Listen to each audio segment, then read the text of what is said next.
Boa noite, companheiros e companheiras. Parabenizar o Márcio, o Renato, o governador Ricardo Coutinho, meu amigo Francisvaldo, o Henrique, representando aqui as fundações, por essa iniciativa. Acho que as fundações, de fato, menos impactadas pela dinâmica da luta política como ela é, Capi, conseguiram promover um espaço de diálogo, de interlocução, antes dos partidos. Isso não é nenhum demérito. Isso diz respeito à própria natureza do trabalho das fundações, que permite, digamos, diálogos menos mediados pelas condições objetivas da luta política que os partidos, as bancadas parlamentares, às vezes, precisam enfrentar. Então, esse é um momento importante. Mas é importante, sobretudo, por conta da mudança do caráter do regime político que nós estamos vendo a olhos nus.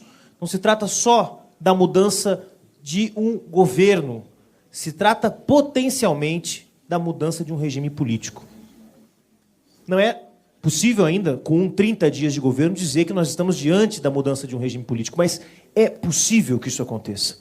As bases, eu tenho dito isso em todos os espaços de reflexão do PSOL, da esquerda, onde eu tenho oportunidade, as bases de legitimação deste projeto que chegou ao governo federal através das urnas, mas também através das fraudes que foram disseminadas, da fraude cometida pelas mentiras que foram disseminadas pelas redes sociais, pelas fake news, pela guerra suja que foi travada nos grupos de WhatsApp.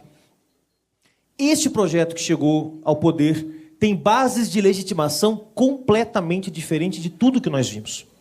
O que nós vimos desde a redemocratização foram 2 projetos políticos do PSDB, um liderado pelo PSDB, outro liderado pelo PT, e governaram o país de 1994, quando se estabilizou a democracia e a nova república, até o impeachment da presidente Dilma. Sob marcos de organização do Estado, da economia, das instituições mais ou menos estáveis. Sob a base do presidencialismo de coalizão, do respeito a uma determinada estrutura econômica que foi forjada pelos anos de neoliberalismo do governo Fernando Henrique Cardoso e que se mantiveram inalteradas nos governos do PT. Ou seja, uma base comum de entendimento do regime político. Ou seja, haviam partidos que eram mais à esquerda, mais à direita, mais para cá, mais para lá, mas todos compreendiam que o regime político era o ambiente de uma democracia liberal limitada, mas que permitia a interação entre os diversos atores, uma relação natural de oposição e situação. Nós estamos diante de algo novo. E isso precisa ser compreendido. Porque o trabalho que as fundações vão desenvolver daqui para frente diz respeito ao novo e não ao conhecido. Muita coisa que poderia ter vindo num governo de Geraldo Alckmin, de Henrique Meirelles, isso estaria dentro do previsto. O que aconteceu com a vitória do Jair Bolsonaro e desse campo de poder que ele busca articular, traz uma série de novidades. Há pelo menos 4 blocos de poder dentro desse governo, sobre os quais nós vamos precisar produzir teoria, entendimento e compreensão para poder caracterizar corretamente o governo. Primeiro, qual o papel dos militares nesse governo? A participação dos militares neste governo é totalmente diferente do que nós vimos em relação à participação dos militares nos últimos 30 anos da nova República. Mudou qualitativamente a relação das instituições democráticas com as Forças Armadas neste governo. Qual o impacto disso? Nós vamos precisar debater isso. Existe ainda uma fração nacionalista dentro das Forças Armadas ou não? Isso não existe mais? Ou é tão minoritário que seja irrelevante? Qual o papel desses agentes militares que compõem as forças do Poder Executivo? É um bloco fundamental desse novo projeto de dominação que tenta se impor no Brasil. Há um bloco que é o bloco econômico. Vejam, apesar de nós já termos convivido com neoliberais no governo, e convivemos com neoliberais na economia em todos os governos, lamentavelmente, a qualidade destes neoliberais que assumem o governo é totalmente diferente. Se a gente esteve acostumado com neoliberais como Armínio Fraga, Pedro Malan, Joaquim Levy, nós estamos falando agora de gente que está no governo para ganhar dinheiro, aves de rapina, da pior rapinagem do sistema financeiro que existe. Gente que frauda fundos de pensão, que faz operações ilegais e clandestinas no mercado de ações. É essa gente que controla a política econômica, a macropolítica econômica, a política fiscal, financeira e monetária do Brasil. Esse é o segundo núcleo desse projeto de dominação. O terceiro núcleo é o núcleo político-ideológico, que nós não devemos subestimar, porque é um núcleo que se conecta com o que tem de mais atrasado na consciência do povo brasileiro. Se conecta com a homofobia que existe no povo brasileiro. Nas massas que nós queremos disputar, nas massas com as quais nós queremos dialogar. É um núcleo político-ideológico que dialoga com o machismo que existe na sociedade brasileira, que está disseminado em todas as relações sociais, inclusive nas nossas, na esquerda, que dialoga com preconceitos, com xenofobia, com racismo. Esse núcleo político-ideológico não deve ser subestimado por uma razão, porque ele tem amparo de massas. Ele pode, efetivamente, dialogar com medos, com fantasias, com paranoias que estão disseminadas na sociedade. Eu vou dar um exemplo, um parênteses aqui. Meu sogro é médico e ele deixou de votar no nosso campo no primeiro turno porque ele acreditou que existia uma coisa chamada Ursal. É um médico pediatra com 30 anos de carreira. Se alguém disser que eu contei isso aqui para minha namorada, eu vou dizer que é mentira. Tá? Mas vejam, é grave, é grave. Nossa capacidade de fazer frente a esse conjunto de preconceitos, de medos, de paranoias que estão disseminados na sociedade é muito pequeno. Então, não subestimemos a Damares, o Ernesto Araújo ou o Rodrigues Vélez. Eles não são malucos. Eles são parte de um núcleo ideológico do governo com capacidade de dialogar com as massas, coisa que o governo Temer não tinha, diga-se de passagem. Tá bem? E um quarto núcleo, muito importante, que vai exigir bastante das fundações do ponto de vista da reflexão, da análise, do entendimento, que é o núcleo da Lava Jato. A Lava Jato se tornou um núcleo de poder no Brasil, porque controla o Ministério da Justiça. E os primeiros sinais que nós tivemos são muito preocupantes. Quem vai cuidar da política de registro sindical no Brasil é um delegado da Polícia Federal da Lava Jato. Então, os sindicatos que se preparem, porque a escalada jurídico-repressiva neste governo pode aumentar e muito, numa escala que nós não vimos desde a ditadura militar. Isso do ponto de vista retórico, dizer que vai mudar a lei de terrorismo para criminalizar o MST, o MTST, não é só isso. Isso pode acontecer. Mas eles podem desatar uma escalada jurídico-repressiva contra a esquerda sem precisar alterar uma lei no Brasil.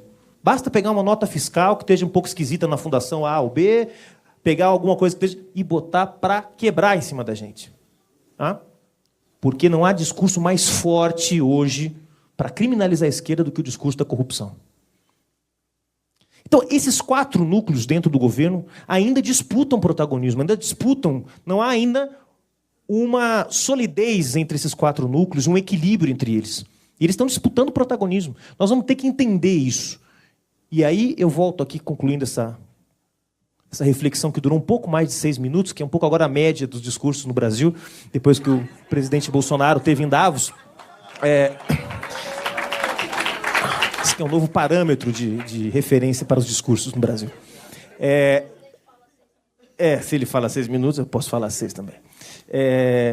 Não, mas eu acho que essa é a importância dessa iniciativa, porque tem muita novidade, não é pouca novidade. Nós estamos diante de um processo novo. O Capi mencionou aqui a sua história, que é uma história fantástica. Quem puder, leia Florestas do Meu Exílio, a biografia do senador Capiberibe, que é uma obra-prima, tá? Sobre a história dele, da Janete, fugindo do Brasil, fugindo da ditadura, da repressão, depois da prisão, depois da repressão. História emocionante.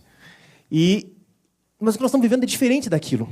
Em vários sentidos, né? Vários sentidos. Porque nós podemos estar diante de um processo de fechamento do regime político sem a necessidade de tanques na rua, sem a necessidade de supressão de liberdades democráticas formais, apenas usando as leis que já existem. O COAF, que descobriu os esquemas do senhor Flávio Bolsonaro, confiscando o salário dos seus servidores, que pode levar a revelações muito graves da relação da família Bolsonaro com as milícias, foi transferido do Ministério da Fazenda para o Ministério da Justiça. O COAF está sob o controle do seu Sérgio Moro, pessoal. Então não esperemos que ele seja um instrumento a serviço da verdade, da transparência e da fiscalização do poder público. Então, diante dessas novidades todas, não tem jeito. Nós podemos ter táticas distintas e, de fato, a esquerda, esse mês de janeiro, debateu muito sobre qual é a tática adequada para enfrentar o governo Bolsonaro e a ameaça que ele representa à democracia. Há partidos que defendem uma tática de uma oposição mais gradualista, mais propositiva, de baixa intensidade. Outros partidos, como o PSOL, querem ir mesmo para a porrada com o governo desde o começo. Há táticas distintas e todas elas são legítimas. E o debate sobre elas ainda mais legítimo e necessário. Mas não tem jeito, não nos enganemos. É preciso decifrar a esfinge para que ela não nos devore.